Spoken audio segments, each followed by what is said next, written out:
Hello friends, welcome to yes teachers digital academy. आज हम लोग पढ़ने वाले हैं पार्ट्स ऑफ स्पीच का next part which is verbs. Video start होने से पहले मैं आप लोगों से कहूँगी कि प्लीज़ इस वीडियो को लाइक शेयर एंड सब्सक्राइब ज़रूर कर दीजिएगा। सब्सक्राइब करेंगे तो जब भी मैं नया वीडियो डालूँगी तो आप लोगों को उसकी नोटिफिकेशंस आ जाया करेगी।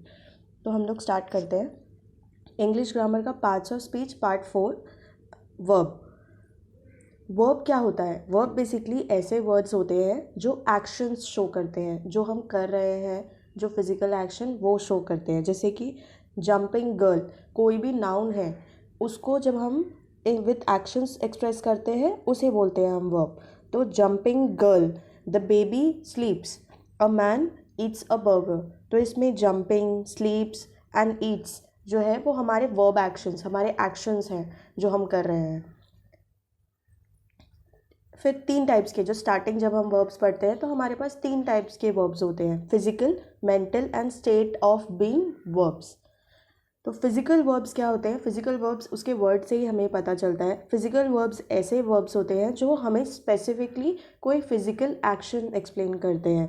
जैसे कि example, Joe sat on his chair. Sat जो है वो एक एक्शन है, वो जो है वो चेयर पर बैठा है, जो सैट ऑन हिज चेयर। तो सैट जो है हमारा वो एक वर्ब एक्शन, एक एक्शन वर्ब हो जाएगा। द डॉग ब्रीथ्स क्विकली, जो डॉग है वो क्विकली ब्रीथ कर रहा है। तो ब्रीथ जो है वो एक एक्शन है, सांस लेना एक एक्शन है। तो ब्रीथ्स जो है हमारा वो एक फिजिकल वर्ब हो जाएगा, ये एक एक्शन वर्ब हो जाएगा हमारा। Next, mental verbs. Mental verbs have meanings that are related to concepts such as discovering, understanding, thinking और planning. तो mental verbs क्या होता है? बेसिकली ऐसे verbs जिसमें हम ऐसे actions express करते हैं जो related होता है to कोई चीज़ discover करना, कोई invention, कोई thinking, इन सब चीज़ों को या कोई planning चीज़ों को जब हम एक्सप्लेन करते हैं इन वर्ब्स तो उसको हम बोलते हैं मेंटल वर्ब्स। जैसे कि for example, I know the answer. Know जो हो गया वो हमारा मेंटल वर्ब हो गया, हम उस पर एक फिजिकल एक्शन नहीं लगा रहे, एक कॉन्सेप्ट लगा रहे, एक मेंटल वर्ब लगा रहे हैं। She recognize me across the room. Recognize करना एक मेंटल हो गया, एक मेंटली, एक आप ब्रेन के हिसाब से यूज़ कर रहे हो उसे। तो रिकग्नाइज जो है हमारा वो मेंटल वर्ब हो गया। Do you believe everything people tell you. तो बिलीव हमारा इसमें मेंटल वर्ब हो गया। Next, state of being verbs. तो state of being verbs are nothing, they are just linking verbs. हम कोई सेंटेंस है उसके अंदर कोई ऐसा वर्ड जो हमारे पूरे सेंटेंस को कंप्लीट करता है उसको हम बोलते हैं state of being verbs. So they are also known as linking verbs. State of being verbs describe conditions or situations that exist. कुछ ऐसे situations या conditions जो exist करते हैं उनको हम state of being verbs उसमें हम use करते हैं। तो state of being verbs जो होते हैं mostly inactive होते हैं। ऐसे verbs होते हैं जो सिर्फ एक फैक्ट होते हैं, उनका कोई एक्शन परफॉर्म नहीं है, उसमें कोई एक्शन परफॉर्म नहीं हो रहा होता है, वो सिर्फ एक फैक्ट जैसा रहता है। For example, I am a student, इसमें कोई एक्शन नहीं हो रहा लेकिन एक हमें बताया जा रहा है कि मैं एक स्टूडेंट हूँ। तो एम जो है वो एक स्टेट ऑफ बीइंग वर्ब है जो हमारा लिंक कर रहा है एक स्टूडेंट और आई के बीच का सेंटेंस को। वी आर सर्कस परफॉर्मर्स, ये भी एक नॉर्मल सेंटेंस है, कोई एक्शन नहीं हो रहा है इसमें, लेकिन ये इसमें वर्ड आर जो है वो एक लिंकिंग वर्ब, एक स्टेट ऑफ बीइंग वर्ब बन करके हमारे सर्कस परफॉर्मर्स और वी को कनेक्ट कर रहा है साथ में। प्लीज़ बी क्वाइट, इसमें भी कोई एक्शन नहीं हो रहा लेकिन इसमें हम स्टेट ऑफ बीइंग में बी लगा करके state of being verb please and quite को एक साथ कनेक्ट कर रहे हैं, लिंक कर रहे हैं। फिर दूसरे और टाइप्स के जो होते हैं वो है action verb, helping verb and linking verb. तो action verb is the same like physical verb, जिसमें हम सब्जेक्ट क्या कर रहा है, जो हमारा नाउन या प्रोनाउन है वो क्या कर रहा है, हम उसको उसके बारे में बताते हैं। जैसे कि ran, walk, swim, tell, hide, talk, ये सब चीज़ों में एक्शंस इन्वॉल्व हो रहा है, इसलिए हम इन्हें एक्शन वर्ब बोलते हैं। तो एक्शन वर्ब्स में भी तीन वर्ब्स आते हैं ऑन द बेसिस ऑफ जो हमारे पास्ट, प्रेजेंट एंड फ्यूचर के बेसिस पे। तो प्रेजेंट वर्ब्स क्या होते हैं? कोई ऐसा एक्शन जो करेंटली अभी प्रेजेंटली हो रहा है, which is happening now. For example the bird flies through the sky, तो जो बर्ड है वो स्काई में फ्लाई कर रही है, हम उसे बता रहे हैं कि वो एक्शन हो रहा है, तो it is a present verb. Past verb कोई ऐसा एक्शन जो ऑलरेडी हो चुका है, which is happened already. For example the bird flu away, जो चिड़िया है वो उड़ गई, तो हम बता रहे हैं कि पास्ट में वो हो चुका है, इसलिए उन्हें हम बोलेंगे पास्ट वर्ब्स। फिर थर्ड है फ्यूचर वर्ब्स। फ्यूचर वर्ब्स ऐसे वर्ब्स जो आगे क्या होने वाला है, which is going to happen, the actions which are going to happen, हम वो बताना चाहते हैं। For example the bird will fly away, जो बर्ड है वो उड़ जाएगी, तो हम फ्यूचर का उसमें वर्ब्स बता रहे हैं। Next is helping verb. Helping verb are also known as auxiliary verb which combines with the main verb to help express the tenses, mood and voice. Helping verb जो होते हैं वो ऑक्सिलरी वर्ब, उनको auxiliary verb भी बोला जाता है, जो कि मेन वर्ब, जो हमारा मेन एक्शन है उसके साथ कंबाइन करके हमारा जो पूरा सेंटेंस का टेंस, मूड एंड वॉइस बताता है, हमें एक्सप्लेन करता है। एंड हेल्पिंग वर्ब जो होते हैं मोस्टली वो वर्ब से पहले लगाए जाते हैं, कोई एक्शन है उससे पहले लगाए जाते हैं, ताकि वो हमारे पूरे सेंटेंस को प्रॉपरली एक टेंसेस फॉर्म में बना सके। जैसे कि the soldiers are advancing forward, तो इसमें हमारा आर जो है, ARE जो है, वो हमारे वर्ब से पहले लगाए हैं, तो वो हम लोगों का हेल्पिंग वर्ब हो जाएगा, क्योंकि उस वर्ड की वजह से हम पूरे सेंटेंस को फ्रेम कर पा रहे हैं और उसका tenses, mood and voice properly maintain कर पा रहे हैं। हेल्पिंग वर्ब्स जो होते हैं उसमें कभी कभी कोई कोई ऐसे सेंटेंस होते हैं, ये एक्सेप्शनल होते हैं, कोई कोई ऐसे सेंटेंसेस होते हैं जिनमें एक से ज़्यादा हेल्पिंग वर्ब्स होते हैं। हमने जो पहले अभी सेंटेंस देखा था उसमें सिर्फ एक ही हेल्पिंग वर्ब था, लेकिन अभी हम एक ऐसा एग्जाम्पल देखेंगे जिसमें बहुत सारे हेल्पिंग वर्ब होते हैं। For example the dog must have been chasing the cat, तो इसके अंदर चेजिंग जो है वो हमारा एक एक्शन वर्ब है, एक हमारा वर्ब है जो हो रहा है, जो एक्शन हो रहा है, तो इससे पहले हम लोगों ने मस्ट हैव बीन, तीन है हमारे पास, ये तीनों हमारे हेल्पिंग वर्ब्स हैं जो हमारे पूरे के पूरे वर्ब को एक्सप्लेन कर रहा है विद एंड कनेक्ट कर रहा है with the subject and the object. Next is linking verb. तो लिंकिंग वर्ब अभी हम लोगों ने पढ़ा था पहले भी। लिंकिंग वर्ब ऐसे होते हैं जो कनेक्ट करते हैं a subject to a noun, adjective या प्रेडिकेट को। For example Messi is a football player, तो मेसी जो हमारा सब्जेक्ट है, हमारा नाउन है, is a football player. Football जो है वो क्या एक्शन, वो क्या खेलता है वो हमें बता रहा है, तो Messi is a football player.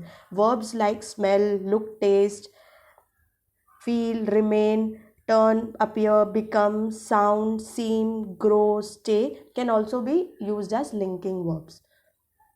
Next is stative verbs. Stative verbs क्या होते हैं? स्टेटिव वर्ब्स ऐसे वर्ब्स होते हैं जो एक्सप्रेस करते हैं कोई state rather than an action, मतलब कोई एक्शन को एक्सप्लेन करने की जगह वो हमें बताते हैं कि वो किस स्टेट में है, किस हालत में है।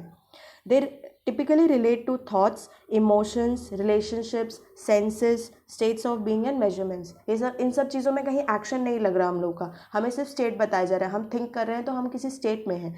हम अगर कोई रिलेशनशिप के बारे में है, सेंसेस के बारे में सोच रहे हैं, कोई स्टेट ऑफ बीइंग के बारे में सोच रहे हैं, तो ये सब एक स्टेट है, ये सब में कोई एक्शन इन्वॉल्व नहीं होता, तो इसलिए हम इन्हें बोलते हैं stative verbs. For example the doctor disagrees with your analysis, तो डिसअग्री जो है वो एक थॉट प्रोसेस हो गया, एक स्टेट ऑफ माइंड हो गया, इसलिए डिसअग्री हमारा इसमें स्टेटिव वर्ब होगा। John doubts the doctors opinion, John जो है वो डॉक्टर के ओपिनियन पे डाउट कर रहा है, तो इसके अंदर डाउट जो है हमारा वो स्टेटिव वर्ब हो गया, वो एक स्टेट ऑफ बीइंग हो गया जिसमें हम सोच रहे हैं, एक थॉट प्रोसेस हो गया। Next is transitive verb. Transitive verb क्या होता है? A verb that needs an object to complete itself, एक ऐसा वर्ब जिसके अंदर एक ऑब्जेक्ट की ज़रूरत होती है हमें, हम जिसके बारे में, हम सब्जेक्ट में जब बात कर रहे हैं सब्जेक्ट के बारे में, हम हमेशा एक ऑब्जेक्ट को भी उसमें इन्वॉल्व करते हैं ताकि वो पूरा सेंटेंस पूरा कर सके, तो उन्हें हम बोलते हैं ट्रांजिटिव वर्ब। तो जॉन सैंग अ सॉन्ग, अभी मैं इसमें सिर्फ सेंटेंस में बोलूँ जॉन अ सॉन्ग, तो मुझे नहीं मालूम पड़ेगा कि मैं क्या बताना चाहती हूँ। लेकिन वही जब मैं एग्जाम्पल में बोलूँ कि जॉन सैंग अ सॉन्ग, तो सैंग एक हमारा एक्शन हो गया जो वो कर रहा है, तो इसमें हमारा ट्रांजिटिव वर्ब हो जाएगा सैंग, जिसमें हम ऑब्जेक्ट के साथ कनेक्ट करके हम बता रहे हैं कि वो गाना गा रहा है। Then is intransitive verb. Intransitive verb is the total opposite of transitive, which जिसपे there is no object needed to complete itself. Without a object भी हम इस sentence को पूरा complete कर सकते हैं. For example, John sang softly. इसके अंदर हमें किसी ऑब्जेक्ट की ज़रूरत नहीं थी, जैसे पिछले वाले एग्जाम्पल में थी, हमें सॉन्ग हमें पता चल रहा था क्योंकि हमें उसके अंदर पूरा सेंटेंस कंप्लीट करना था। इसमें जॉन सैंग सॉफ्टली, इसके अंदर हमें ज़रूरत नहीं है किसी ऑब्जेक्ट की, हमें बताने की ज़रूरत नहीं है कि वो सॉन्ग ही गा रहा है। जॉन सैंग सॉफ्टली, उसमें हमारा पूरा सेंटेंस कंप्लीट हो गया। Then is auxiliary verb. Auxiliary verb are also helping verbs. हमने हेल्पिंग वर्ब्स में ही अभी पढ़ा था कि auxiliary verbs they are helping verbs, जो हमारे कोई इन्फॉर्मेशन या एक्शन, इन सब चीज़ों को जब हम they are used with full verbs. तो इसमें एग्जाम्पल होते हैं हमारे is, am, are, was, were, मतलब जो हम लोग बीच में सेंटेंसेस के इज़, आर ये सब लगाते हैं, उन सब को ही हम हेल्पिंग वर्ब्स बोलते हैं, जिसकी वजह से हमारे पूरे सेंटेंस कंप्लीट होता है।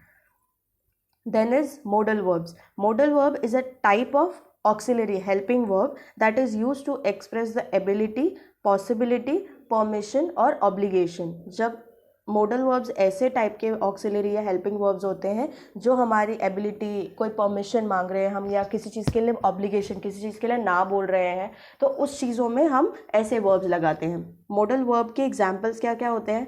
can, must, may, should, would. तो इन सब में कैसे हम परमिशन या ऑब्लिगेशन, ये सब चीज़ें कोई एबिलिटी या पॉसिबिलिटी जैसा कर रहे हैं, इसलिए।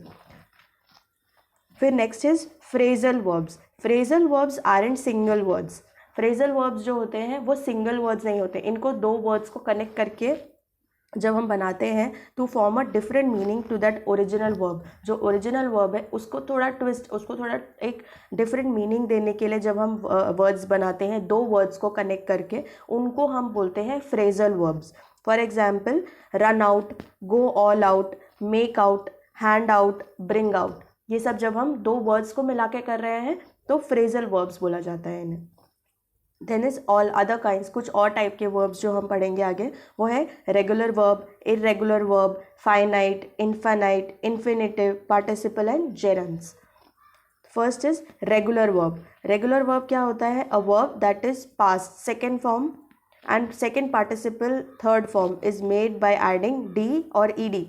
This is called a regular verb. एक रेगुलर वर्ब जिसमें हम फर्स्ट फॉर्म जो है, हमारे फर्स्ट फॉर्म जो होता है वो एक नॉर्मल वर्ड होता है, वॉक या टॉक. सेकेंड फॉर्म जब हम इसका बनाते हैं हम उसमें ईडी लगाते हैं, and third by adding D और ईडी, जिसमें भी हम सेकेंड या थर्ड फॉर्म जो है उसमें हम पास्ट एंड पास्ट पार्टिसिपल के हिसाब से डी एंड ईडी लगाते हैं. तो जब सेकेंड फॉर्म में हम बात करते हैं वॉक का तो हम उसमें ईडी लगाते हैं, एंड थर्ड फॉर्म में भी हम उसी में ईडी लगाते हैं. सेम विथ टॉक के साथ भी, टॉक में हम टॉक्ड एंड थर्ड फॉर्म में भी ईडी ही लगाते हैं. Next is irregular verbs. It is the formation of the verb is otherwise then the regular verb. जो हम रेगुलर वर्ब्स यूज करते हैं उसी के ऑपोजिट होता है ये exactly. It is called irregular verbs and इनमें कहीं पे भी हम डी या ईडी नहीं लगाते इन द सेकेंड और द थर्ड फॉर्म. तो जैसे फॉर एग्जाम्पल हम ले रहे हैं शॉर्ट, तो फर्स्ट फॉर्म हमारा अगर शॉर्ट है तो सेकेंड फॉर्म हमारा और थर्ड फॉर्म हमारा शट हो जाएगा. Same with drink. अगर ड्रिंक हम ले रहे हैं तो उसका सेकेंड फॉर्म हम उसको पास्ट में अगर लें तो ड्रैंक, एंड उसको हम पास्ट पार्टिसिपल मतलब पास्ट का भी पहले का लें तो दे उसका थर्ड फॉर्म हो जाएगा ड्रंक. फिर फर्स्ट फॉर्म हो जाएगा फॉर ब्रेक. ब्रेक अगर है फर्स्ट फॉर्म में तो सेकेंड फॉर्म में हो जाएगा वो ब्रोक, एंड थर्ड फॉर्म में वो हो जाएगा broken. Next is finite verb. Finite verb क्या होता है? जो खुद के प्रेडिकेट बनाते हैं, which makes its own predicate. Predicate क्या होते हैं? Details about the subject in the sentence. जब हम कोई सेंटेंस में एक सब्जेक्ट के बारे में कुछ डिटेल्स, कुछ चीज़ बताते हैं, एक्सप्लेन करते हैं, उसको हम प्रेडिकेट बोलते हैं, ठीक है। तो the verb that can make its own predicate is called a finite verb.